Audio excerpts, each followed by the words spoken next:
deuda, ya estamos de regreso justamente en este día domingo de Cultura Verdadera y ya nos encontramos con un tremendo panel porque vamos a estar conversando respecto a la historia política de nuestro país durante el siglo XX. Para conversar sobre este tema nos acompaña durante el día de hoy Verónica Valdivia, quien es historiadora y académica de la Universidad Diego Portales. Muchas gracias por acompañarnos. También está junto a nosotros Francisco Vidal, quien es licenciado justamente... Profesor de Historia. Profesor de Historia, licenciado, a decir, en Pedagogía, en Historia, justamente Geografía y Educación Cívica del Instituto Pedagógico de la Universidad de Chile, además de académico también, docente de Historia y, por supuesto, exministro secretario general del primer gobierno de Michelle Bachelet. Gracias por acompañarnos. No, gracias a ti. También está junto a nosotros durante este día Andrea Boto, quien es académica de la Facultad de Historia de la Universidad Católica de Chile y también de la Universidad de la Escuela de Derecho. De la Escuela de Derecho.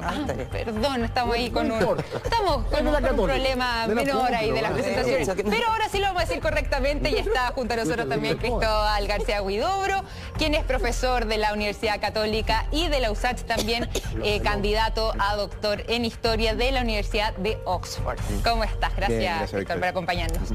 Bien, abrimos entonces las preguntas, vamos a comenzar este debate y esta conversación y quisiera partir preguntándoles respecto a cómo definirían justamente el siglo político chileno, este siglo XX que vamos a conversar hoy día, si fue de evolución, si es que fue de convulsión, si fue más de luces o de sombras. Abro la palabra y quisiera preguntarte a ti, Verónica. Bueno, yo diría que el siglo XX es un siglo de luces y sombras, es un siglo muy asociado a la democratización del país y efectivamente hubo muchos avances en materias sociales, en materia económica y política, pero también hay muchas sombras porque hay un autoritarismo que está agazapado, que parece no estar, pero está presente todo el tiempo y que un poco explica los sucesos de la década del 70. Abro la palabra entonces, no sé si es que Francisco Vidal quisiera complementar justamente esta respuesta. Sí, cuando me invitaron para acá con el tema dije, ¿cómo hacerlo fácil? Yo lo miro como un siglo que va abriendo la cancha de la democracia, la profundiza. Si tú naces al siglo con un cambio de eje en la conflictividad, pasas del siglo XIX donde el eje, el clivaje, diría un ciútico, es lo religioso, y pasas a la contradicción principal, la económica y social. Entonces, desde ese punto, si yo lo miro largo, desde el 20, por así decirte, hasta el 73, hasta el 11 de septiembre, una tremenda evolución en que la sociedad se va democratizando. La incorporación de los campesinos, los 60, los pobladores. Y todo esto termina con la contrarrevolución más grande en la historia de Chile. Pinochet, la derecha, los Chicago Boys. Y el siglo termina, del 90 para adelante, con una recuperación parcial de la democracia, una administración matizada, humanista del modelo neoliberal, y ahí entramos el 2000. Ya, ese es el resumen así, que hace Francisco Vidal, una cosa ahí bastante general, pero quisiera preguntarte a ti también, Andrea, si es que lo ves de esta misma manera, si compartes también esta visión. Yo concuerdo con Verónica y con Francisco que es un siglo de luces y de sombras, ciertamente.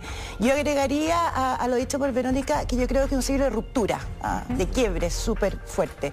¿Qué siglo no lo es? Podemos discutir eso, pero el 20 para mí, la perspectiva de la historia de Chile es especialmente rupturista.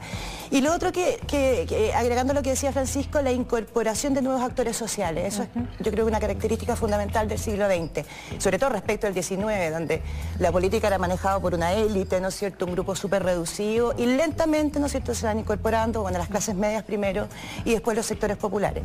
Así que yo creo que es un siglo súper potente en un montón de historia. Es un siglo potente, pero es un siglo, como decía Andrea, de rupturas, de quiebres también. ¿Comparte esa visión tú, Cristóbal? O sea, tú, Victoria, preguntabas, bueno, ¿será de convulsión y de evolución? Claro, no hay evolución sin convulsiones, o sea, por desgracia son los dolores de parto, porque Chile, a ver, de lo que se ha dicho acá yo prefiero traducirlo en una sola palabra. Lo que pasa con Chile es que da paso a una república moderna, o por lo menos a una modernización en cuanto a sus estructuras sociales, en cuanto a sus estructuras políticas, etcétera. Agreguémosle también un tema que es fundamental, que no solamente que hay actores sociales nuevos, sino que políticos, partiendo con las mujeres que pueden optar al voto por primera vez a partir de la década de los 30, después en plena franquicia electoral a partir de a finales de la década de los 40. Entonces, claro, en ese sentido tú tienes, y como se ha dicho acá, precisamente un espacio de apertura importante, gravitante, pero además también hay un tema que, bueno, Chile no está alejado tampoco de las grandes corrientes de lo que va a ser el siglo XX.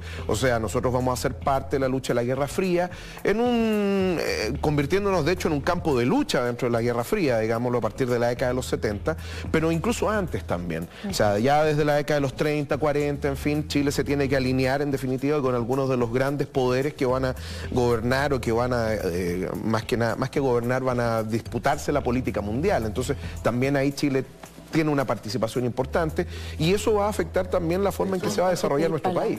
A ver si es que podemos comenzar a ordenar también un poco esto respecto a lo que fue el inicio justamente del siglo XX. ¿Qué transformación social fue la que primero que nada termina ocurriendo al inicio justamente de este siglo? No sé si tú querías complementar. No, te quería decir que todo este proceso que hemos concordado los cuatro no es gratis.